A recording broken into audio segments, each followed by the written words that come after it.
본향을 향하여 가는 나그네라는 제목으로 함께 은혜를 나누고자 합니다. 요즘에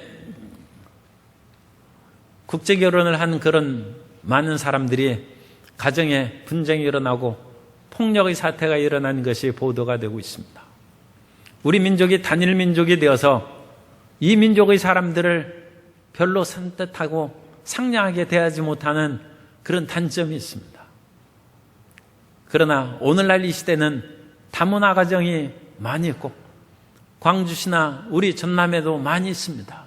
그런 가정을 통하여 행복과 기쁨이 퍼져나가고 또 민족이 여러 이민족과 다문화로 살아가는 그것이 우리에게 거침이 되지 아니하고 상생과 화해의 아름다운 길을 모색하는 장이 되어야 될 줄로 믿습니다.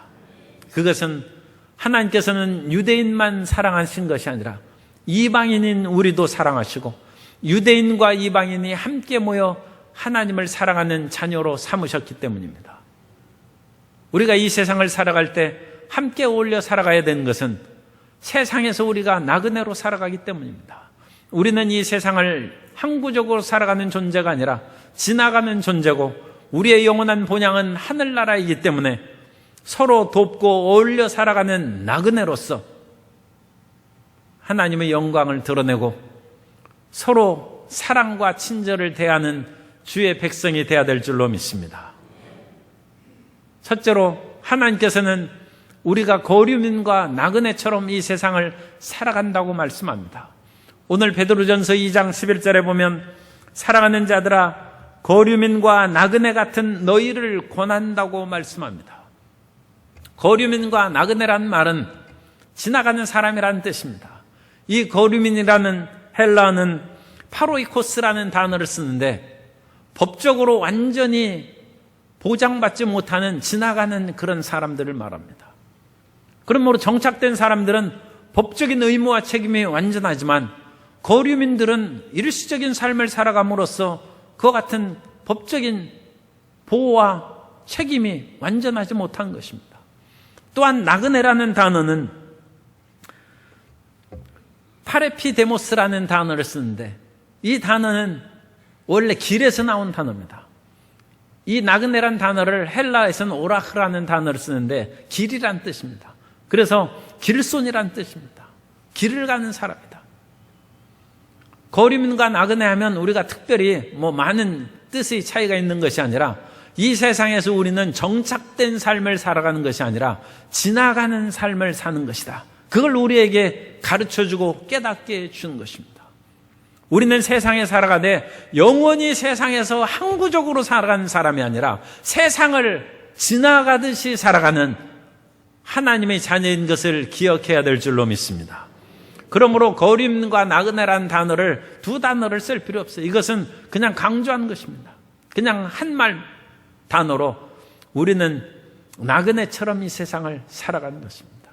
이 세상을 나그네로 살아간다는 것은 우리의 본질적인 삶이 하늘나라에 있기 때문입니다. 어린아이가 태중에 어머니 뱃속에 있을 때는 그야말로 부정모혈로 태어나서 어머니 뱃속에서 자라나고 있습니다만 아버지와 어머니를 보지 못합니다. 자랄 때에도 눈이 생기고 귀가 생기지만 그 부모를 온전하게 보고 듣지를 못합니다. 그러다가 태어나면 아버지를 보고 어머니를 보고 이제 만져볼 수 있는 것입니다. 우리가 이 세상에서 예수님을 믿고 살아가면서도 성령님의 동행하심이 항상 있지만 하나님 아버지를 친히 보지 못하고 하나님과 더불어 동행하는 삶을 우리가 체험적으로 느끼지 못합니다. 그러나 우리가 천국에 가서는 하나님 아버지를 우리가 그야말로 이 세상에서 눈으로 보는 것처럼 주님을 만나보게 될 줄로 믿습니다. 그렇다면 보지 못하고 살아가는 이 세상에서의 삶이 크리스찬의 진짜 삶이겠습니까? 하나님 아버지를 만나고 주님과 더불어 매일매일 매 순간순간 동행하는 천국의 삶이 진짜 삶이겠습니까? 천국의 삶이 진짜 삶 아니겠습니까? 그러니까 그게 본향의 삶입니다. 그런데 많은 사람은 이 세상의 삶이 진짜로 알고 있어요. 이 세상의 삶이 모든 것으로 생각하고 이 세상의 삶이 끝나면 자기 삶도 끝난 것으로 알고 있는데 사실은 그 반대입니다. 이 세상의 삶은 지나가는 것이고 천국의 삶은 진짜 삶이요 하나님과 삶이 영원히 지속되는 삶인 줄 믿습니다. 따라서 하세요. 이 세상은 나그네 삶이요 천국의 삶은 본향의 삶입니다. 이 세상에 고향이 없다고 너무 낙심하지 마세요. 우리의 참 본향은 하나님의 품이 참 본향인 것입니다. 그러므로 이 본향의 삶을 살아가는 그 사람에 있어서는 이 세상에 속하지 않은 그 마음을 가져야 됩니다. 요한복음 17장 14절에 보면 내가 아버지의 말씀을 그들에게 주었사오매 세상이 그들을 미워하였사오니 이는 내가 세상에 속하지 아니함 같이 그들도 세상에 속하지 아니함으로 인함이니이다. 우리는 이 세상에 속하지 않은 사람이고 빌립보서 3장 20절에 있는 말씀처럼 그러면 우리는 어디에 속하느냐? 하늘의 시민권이 있다는 것입니다. 그러나 우리의 시민권은 하늘에 있는지라 거기로부터 구원하는 자 곧 주 예수를 기다리노니 라고 말씀하고 있는 것입니다. 그러면 우리가 이 세상을 나그네처럼 살아가는 것이 과연 믿음의 위대한 사람들하고 같은 삶인가? 과연 성경에 그렇게 말씀하고 있는지 그것을 우리가 살펴볼 필요가 있습니다. 두 번째로 성경의 신앙인들의 나그네의 삶에 대해서 살펴봅니다. 유대인들의 조상은 아브라함이고 우리 믿는 사람들의 조상도 믿음의 아브라함입니다. 그럼 아브라함의 삶이 어떤 삶이었는지 우리가 성경에서 살펴보면 나그네의 삶이 올바른 삶이라는 것을 우리가 이해할 수 있습니다. 이스라엘 백성들이 신명기에서 자기의 오래된 신앙 고백을 했습니다. 신명기 26장 5절에 보면 너는 또 내 하나님 야훼 앞에 아뢰기를 내 조상은 방랑하는 아람 사람으로서 애굽에 내려가 거기서 소수로 거류하였더니 거기에서 크고 강하고 번성한 민족이 되었는데 내 조상은 방랑하는 아람 사람이라고 했는데 영어 성경에는 wandering Aramean A라는 단수를 썼어요. 단수. 그러므로 내 조상은 한 사람의 방랑한 아람 사람인데 한 사람의 방랑하던 사람이 누굽니까? 아브라함입니다. 그 아브라함이 방랑하는 인생을 살았다는 것입니다. 아브라함이 나그네 인생을 살았다는 것입니다. 그리고 그것을 이스라엘 백성들이 신앙 고백하는 것입니다. 우리 조상은 원래 방랑하던 아람 사람이던 아브라함이었는데 그 아브라함으로 말미암아 소수의 민족이 사람들이 형성되고 이삭, 야곱으로 해서 그 사람들이 애굽으로 내려가서 거기에서 크고 번성한 민족이 되었다고 고백하는 것입니다. 이처럼 우리는 아브라함이 하나님의 명을 받고 자기의 본토 친척 아비집을 떠나 나그네로서의 인생을 살았다는 것을 기억해야 됩니다. 그리고 하나님의 그런 약속을 이어받은 이삭과 야곱도 나그네 인생을 살았습니다. 창세기 47장 9절에 보면 야곱이 바로에게 아르되 내 나그네 길의 세월이 130년이니이다. 내 나이가 얼마 못되니 우리 조상의 나그네 길의 연조에 미치지 못하나 험악한 세월을 보내었나이다. 야곱이 나그네 길을 살았는데 나그네는 좀 융통성 있고 서로 돕고 그냥 무난하게 살아가야 나그네 길 아니겠습니까? 그런데 그 나그네 길의 인생에 무엇을 그렇게 움켜쥘 것이 많다고 아버지를 속이고 형을 속이고 해서 내 나그네 길이 험악한 세월이었다고 야곱이 고백하고 있는 것입니다. 이 아브람과 이삭과 야곱의 그 모든 삶을 히브리서 기자는 정리해서 히브리서 11장 13절에 이와 같이 말씀합니다. 이 사람들은 이 앞의 내용하고 연관해서 이 사람들은 아브람과 이삭과 야곱을 가리키는 것입니다. 이 사람들은 다 믿음을 따라 죽었으며 약속을 받지 못하였을 때 그것들을 멀리서 보고 환영하며 또 땅에서는 외국인과 나그네임을 증언하였으니 아브람과 이삭과 야곱이 외국인과 나그네로 인생을 살았다. 믿음의 조상들이 그와 같이 살았다는 것은 우리에게 참 놀라운 것을 가르쳐 주는 것입니다. 가나안 땅에서 영원히 정착하여 항구적으로 사는 것이 하나님의 뜻이 아니었단 말인가? 그런 생각이 드는 것입니다. 사실은 그 땅에서 소유를 얻고 영원히 머물 수 있는 땅이 아닙니다. 이 세상에 어떤 땅이 영원한 땅이 있겠습니까?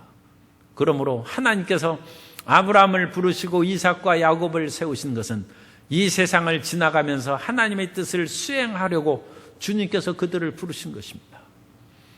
예수님께서 이 땅에 계실 때 어느 날 산 위에 올라가셔서 호련의 영광스러운 모습으로 변하셨습니다. 그 영광스러운 모습에 베드로와 요한과 야곱이 오고 너무 놀라서 감격하고 있을 때 두 사람이 나타났는데 모세와 엘리야입니다. 모세와 엘리야는 구약의 대표적인 두 인물입니다. 모세는 율법을 대표하는 사람이고 엘리야는 선지자들을 대표하는 사람입니다. 그러므로 모세와 엘리야는 구약의 두 대표적인 인물인데 모세와 엘리야도 어떻게 살았습니까? 그들도 나그네 인생을 살았다고 성경은 말씀합니다. 모세는 애굽의 핍박 시절에 태어나서 죽을 수밖에 없는 그런 처지가 되었기 때문에 애굽 바로의 딸이, 그러니까 공주의 양자로 그와 같이 들어가서 겨우 목숨을 건졌어요. 그런데 모세가 장성하여서 나는 애굽 사람이 아니라 핍박받는 히브리 사람이라는 것을 깨닫고 모세는 정착되고 안정되고 부귀영화를 누릴 수 있는 애굽 왕실을 떠나서 나그네 인생을 걸어갔다고 성경에 말씀합니다.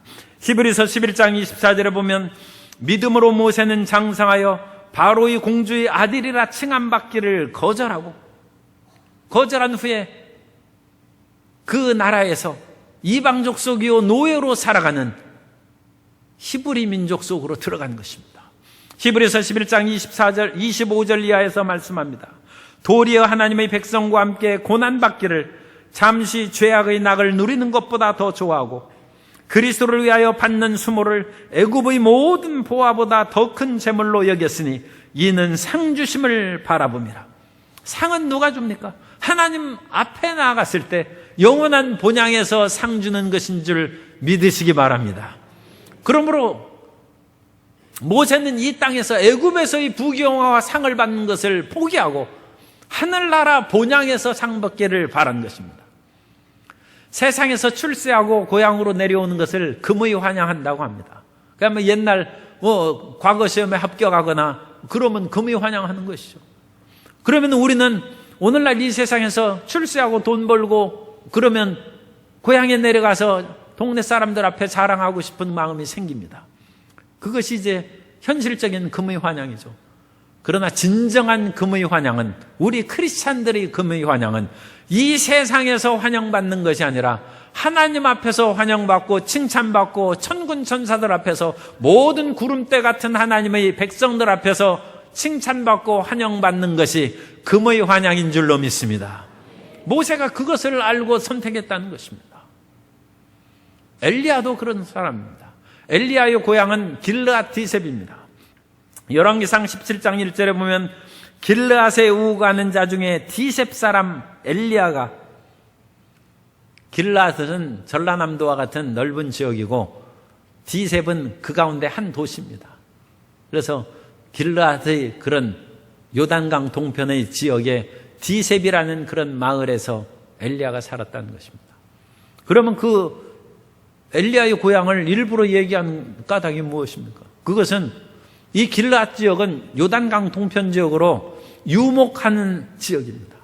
원래 르우벤과 갓과 므낫세 반지파가 이 지역을 차지했는데 그들에게는 양과 소떼가 많아서 목축을 하기에 적합한 이 땅을 모세로부터 유업으로 받았습니다. 그러므로 이 땅은 목축을 하니까 떠돌아다니는 것이죠. 농경 생활을 하는 것은 정삭 생활을, 논에 물을 대고 피를 뽑고 그래야 되는데 농사 짓는 사람이 떠돌아다니면 농사 제대로 짓겠습니까? 농경 생활은 정착 생활이고 유목 생활은 떠돌아다니는 생활인 것입니다. 그 지역에 살아난 엘리야입니다. 그러나 엘리야는 유목민적인 나그네의 인생을 살다 시작했습니다. 그런데 놀라운 것은 엘리야가 특별한 집이나 생활의 근거지를 성경에서 말씀하고 있지 않다는 것입니다. 엘리야가 정착 생활을 하는 가나안 땅에 있는 동족들이 하나님을 배반하고 바알과 우상을 섬겼어요.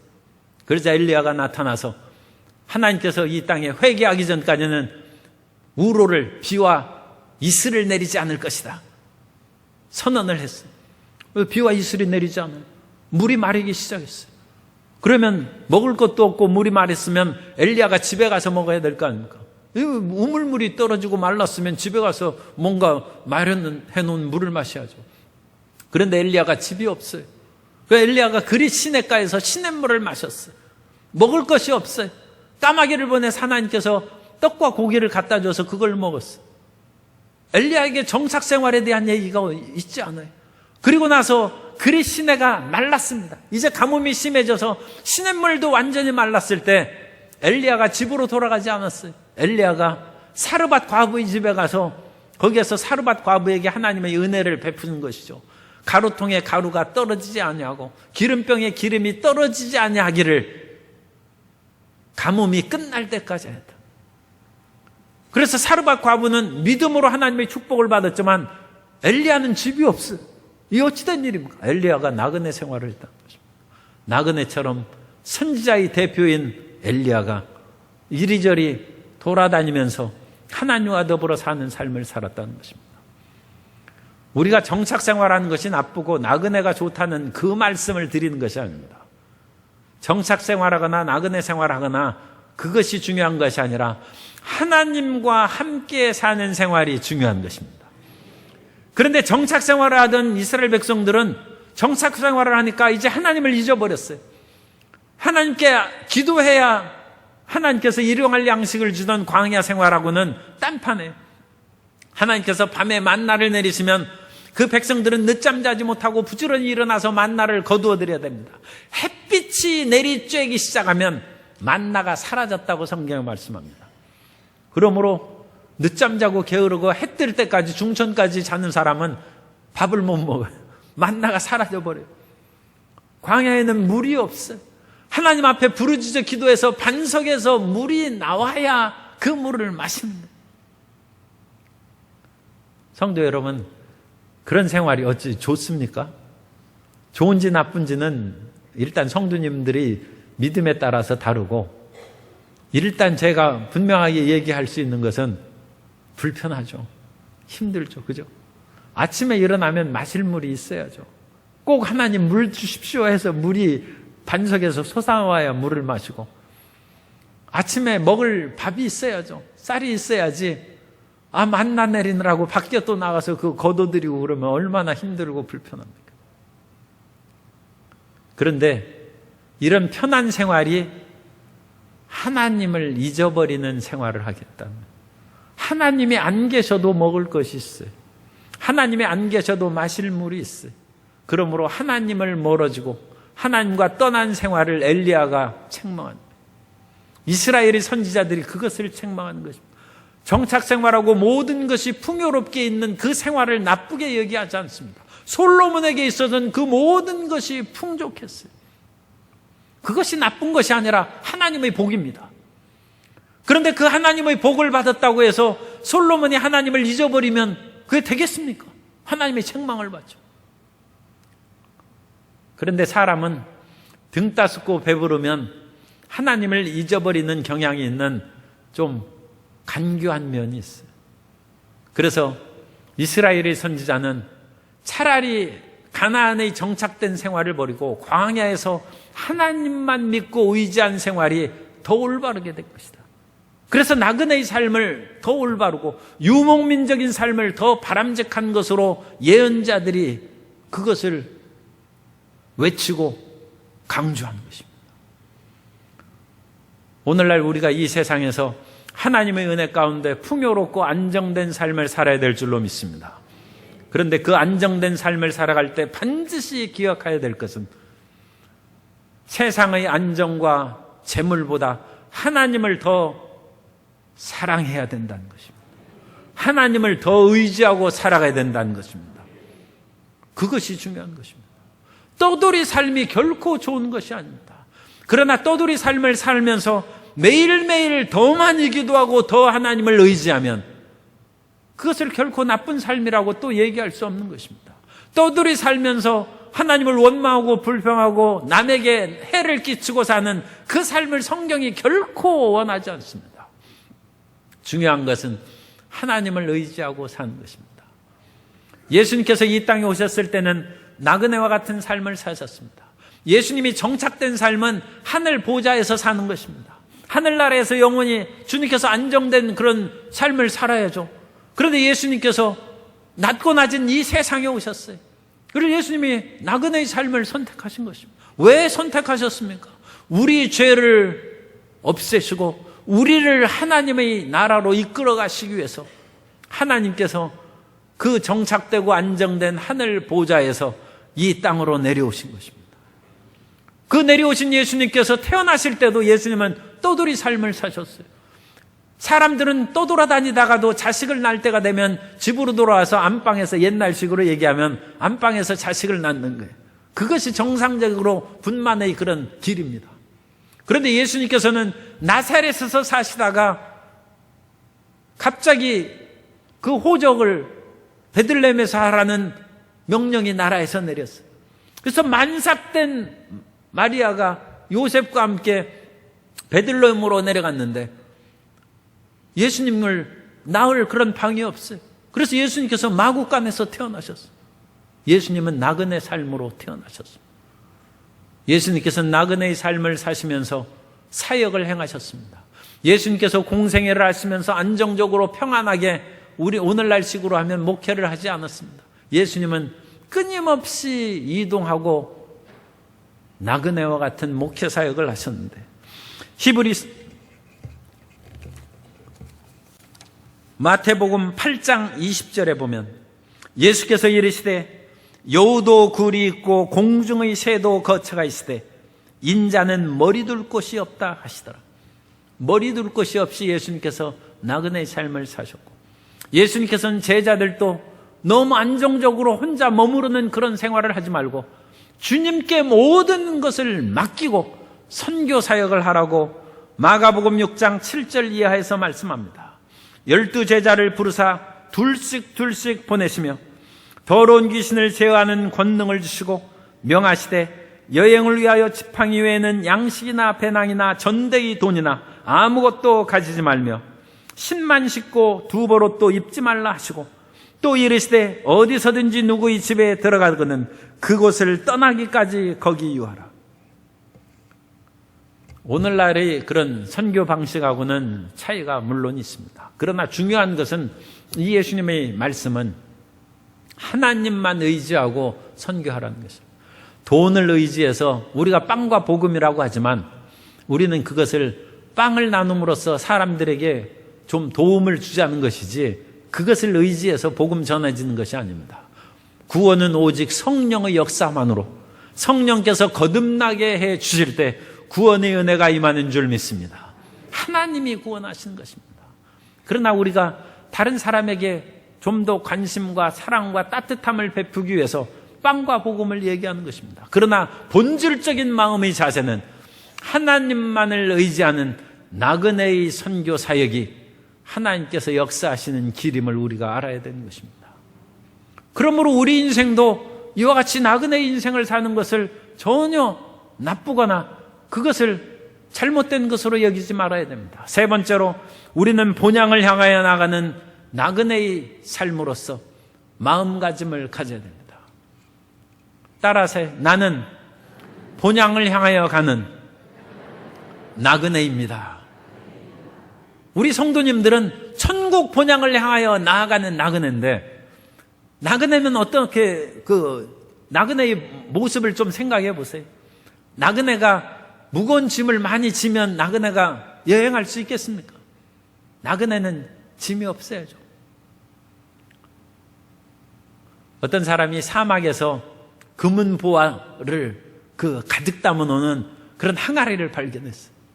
얼마나 기쁘고 그야말로 행복하든지 그 항아리를 등에 짊어지고 사막길을 걸어갔는데 조금 지나지 않아서 떼약볕에서 항아리가 너무 무거워 할 수 없이 항아리를 내리고 금은 보화를 좀 가렸어요. 이것은 아깝기는 하지만 그래도 은덩이는 버렸어요. 금보다는 귀하지 않으니까. 또 더 좋은 크고 영롱한 진주는 그것은 담아놓고 작고 보잘것없는 그런 진주나 그런 보석은 버렸어요. 짐을 가볍게 해야죠. 더 가다 보니까 이제는 금덩이도 싫어요. 목말라 죽겠는데 차라리 금덩이가 물이었으면 좋겠다 해서 그 모든 보화가 아무 의미가 없어요. 나그네로 살아가는 인생, 험하고 고달픈 인생을 살아가는 나그네는 짐이 가버려야 됩니다. 그러므로 영원한 본향을 향해서 이 세상을 나그네처럼 살아가는 성도 여러분은 세상의 돈과 권력과 명예와 수고하고 무거운 짐을 내려놓고 가볍게 진행해야 될 줄로 믿습니다. 예수님께서는 수고하고 무거운 짐진 자들아 다 내게로 오라, 내가 너희를 쉬게 하리라. 세상의 그런 모든 애착과 짐을 내려놓으라는 것입니다. 우리가 너무 많은 짐을 지고 지금 허덕이면서 사막 가운데 지나가는 헐떡 있는 사람들처럼 고통 가운데 살아가고 있는데 그 생명을 주지도 못할 그 짐을 왜 짊어지고 가느냐? 주님께서 우리를 깨우쳐 주시는 것입니다.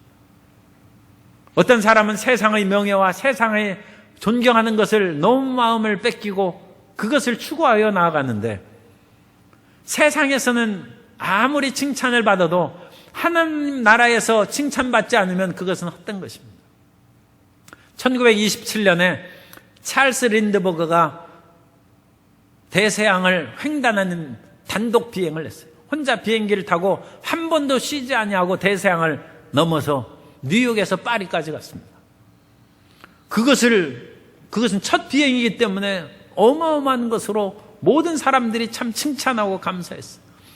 그 린드버그가 이제 고향 뉴욕으로 다시 배를 타고 돌아오고 있습니다. 그런데 그 뉴욕으로 돌아오는 배에는 아프리카에서 평생을 선교하다가 이제 늙어서 고향으로 돌아오는 선교사 부부가 있어요. 그 배를 같이 탄 것이죠.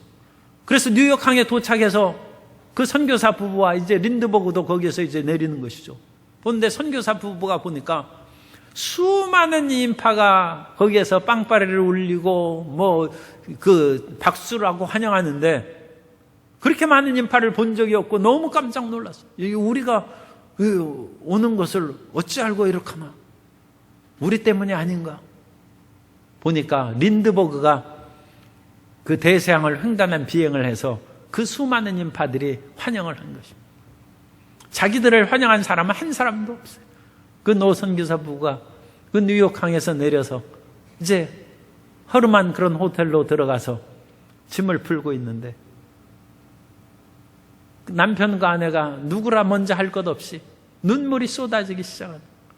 나는 평생을 아프리카에서 선교하고 목숨을 거쳐 주님께 헌신했는데 나를 알아준 사람은 한 사람도 없고 장한 일이긴 하지만 비행기 한 번 횡단해서 왔다는 그 많은 사람들이 환영하고 인파하고 박수를 치니까 주님 생명을 구하기 위해서 평생을 산 나하고 그 사람하고 정말로 누가 환영받아야 됩니까?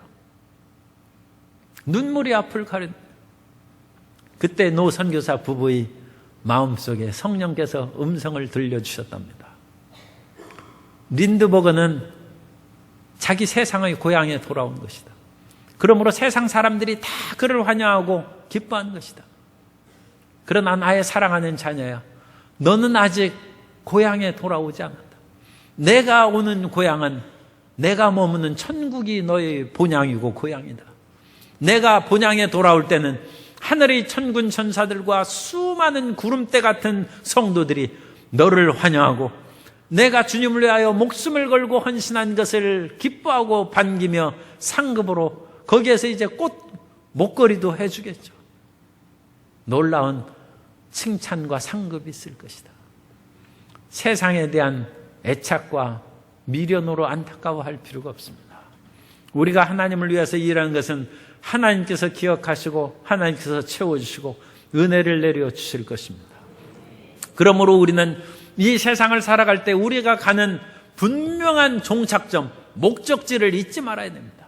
우리의 목적지는 이 세상의 부귀와 영화가 아니라 우리의 영원한 목적지는 주님의 품인 것입니다. 하나님의 나라여 천국 본향이 영원한 목적지인 줄로 믿습니다. 그곳을 향하여 걸어 나아가는 것입니다. 끊임없이 우위로 향한 생명길로 전진해서 그 마지막 그 자리에서는 예수님께서 두 팔을 벌리고 우리를 맞이하실 것입니다. 그 주님의 품에 안길 때까지는 우리는 아직 목적지가 도달한 것이 아니고 우리의 인생의 길이 끝난 것이 아닙니다. 그 길을 걸어갈 때 우리는 예수 그리스도의 말씀을 기억해야 됩니다. 예수님께서는 요한복음 14장 6절에 내가 곧 길이요 진리요 생명이니 나로 말미암고는 아버지께로 이를 자가 없다고 하셨습니다. 예수님이 길이라는 것입니다. 예수님이 길이라는 것은 보이지 않는 길인데 어찌 그 길을 가겠습니까? 그렇게 생각하는데 예수님처럼 말하고 예수님처럼 생각하고 예수님처럼 살아가는 그것이 길입니다. 우리가 어떤 일을 맞이할 때 예수님이라면 이 일을 어떻게 하셨을까? 그걸 생각하시기 바랍니다. 그러면 그 길이 보이는 거예요. 예수님께서는 어떻게 행하셨을까 하면 그 길을 걸어가는 것이, 그처럼 행하는 것이 그 길을 걸어가는 것입니다. 예수님께서 살았을 그 삶의 그 방식대로 우리가 나아가는 것이 예수님의 길을 걸어가는 것입니다. 이 길은 세상 사람들은 아무리 눈이 2.0, 3.0이 돼도 안 보입니다. 그러나 믿음을 가지고 예수님의 뜻에 순종하며 살아가고자 하는 사람은 길이 보입니다. 예수님 어찌하면 좋겠습니까? 생각할 때 주님께서 그 길을 가르쳐 주시고, 예수님 어느 것을 선택해야 되겠습니까? 나의 행할 길이 무엇입니까? 할 때 주님께서 그 길을 보여주셔서 그 길을 걸어가게 하시는 것입니다. 그 길을 끈질기게 용기와 희망을 잃지 않고 걸어가는 성도 여러분 되시기를 예수님 이름으로 축원합니다. 그리고 그 길을 걸어갈 때 우리는 세상에 대한 유혹과 한눈 파는 일이 없어야 됩니다.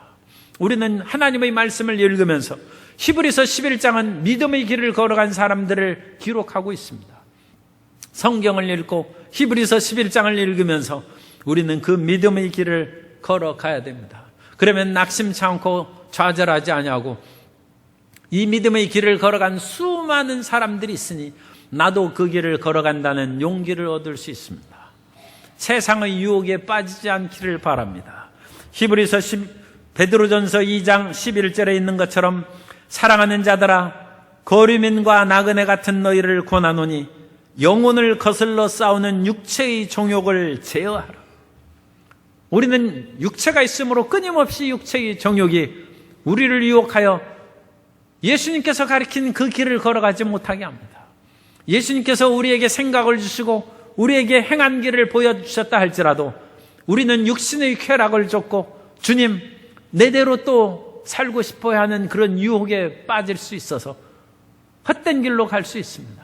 그것이 영혼을 거슬리는 육체의 정욕의 길입니다. 그 길을 걸어가지 말라고 나그네와 같은 우리를 베드로가 권면하고 있는 것입니다.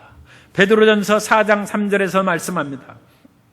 너희가 음란과 정욕과 술취함과 방탕과 향락과 무법한 우상 숭배를 하여 이방인의 뜻을 따라 행한 것은 지나간 때로 족하도다.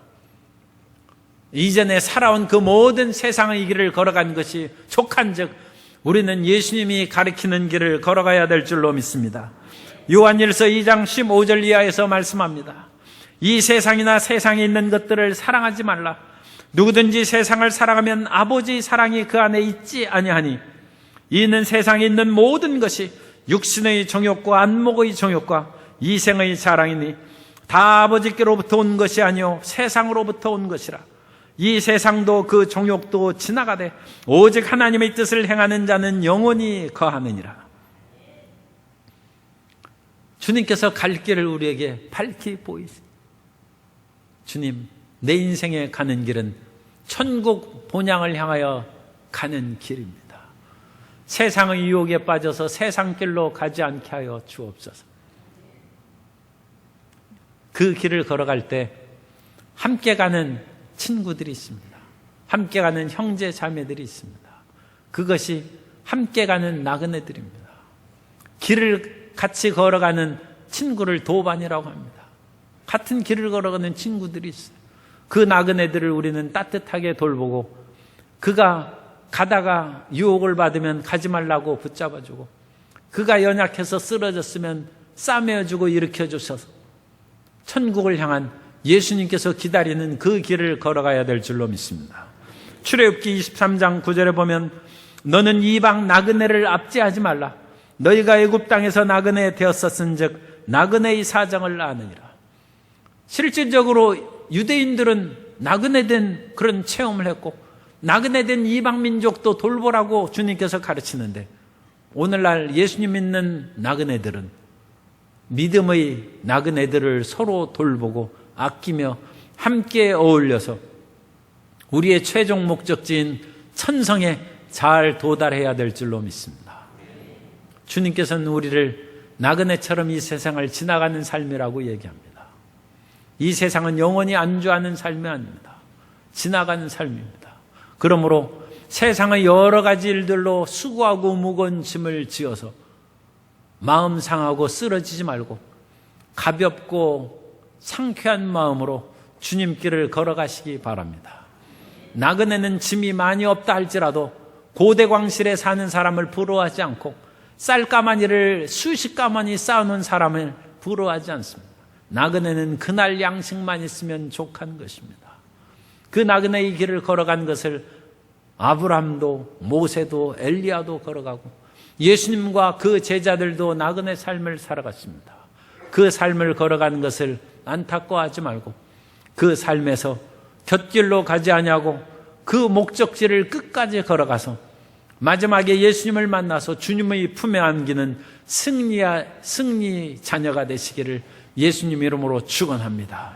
우리가 주님의 천성에 도달할 때까지는 우리는 나그네의 삶이요, 주님의 품에 안길 때까지는 우리 삶이 끝나지 않았고 이 세상의 온갖 것을 얻었다 할지라도 아직 승리하지 않았습니다.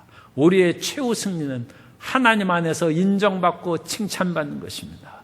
그 최후의 승리를 얻는 주의 복된 백성들이 되시기를 예수님 이름으로 축원합니다.